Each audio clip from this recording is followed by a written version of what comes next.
ശാന്തതയുടെ മൂല്യം ഒരു സ്കിറ്റിലൂടെ കാണാം. രാജു, വിനു, അപ്പു വലിയ കൂട്ടുകാരാണ്. 3 പേരും ഒരേ ക്ലാസ്സിലാണ് പഠിക്കുന്നത്. 3 കൂട്ടുകാരും പഠിക്കാൻ മിടുക്കരാണ്. പക്ഷേ കണക്ക് പരീക്ഷയുടെ സമയത്ത് വിനുവിന് സുഖമില്ലായിരുന്നു. അവന് പരീക്ഷയ്ക്ക് വിചാരിച്ചതുപോലെ പഠിക്കാൻ കഴിഞ്ഞില്ല. വിനുവിന്റെ വീട്. അമ്മേ, എനിക്ക് പരീക്ഷയ്ക്ക് വേണ്ടി അധികം തയ്യാറെടുക്കാൻ പറ്റിയില്ല. സാരമില്ല മോനെ, മോൻ സുഖമില്ലാഞ്ഞിട്ടല്ലേ.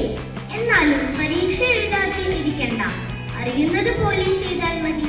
നന്നായി പ്രാർത്ഥിച്ച് ശാന്തമായ മനസ്സോടെ പരീക്ഷ എഴുതൂ. ശരി അമ്മേ, ഞാൻ പോയിട്ട് വരാം. സ്കൂളിൽ അപ്പു, വിനു, രാജു പരീക്ഷ എഴുതുന്നു.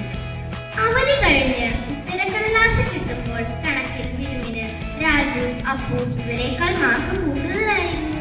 ടീച്ചർ അപ്പുവിനോട്, അപ്പു, ഈ പരീക്ഷയ്ക്ക് വേണ്ടി നന്നായി തയ്യാറെടുത്തെങ്കിലും നിനക്ക് നല്ല പരിഭ്രമമായിരുന്നു. ആ പേടി കൊണ്ട് നീ പഠിച്ചതുപോലും തെറ്റാതെ ചെയ്യാൻ പറ്റില്ല.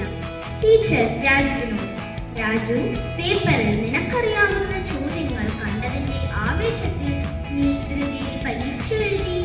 ചോദ്യ പേപ്പറിന്റെ ഒരു വശം നീ എഴുതാൻ വിട്ടുപോയി.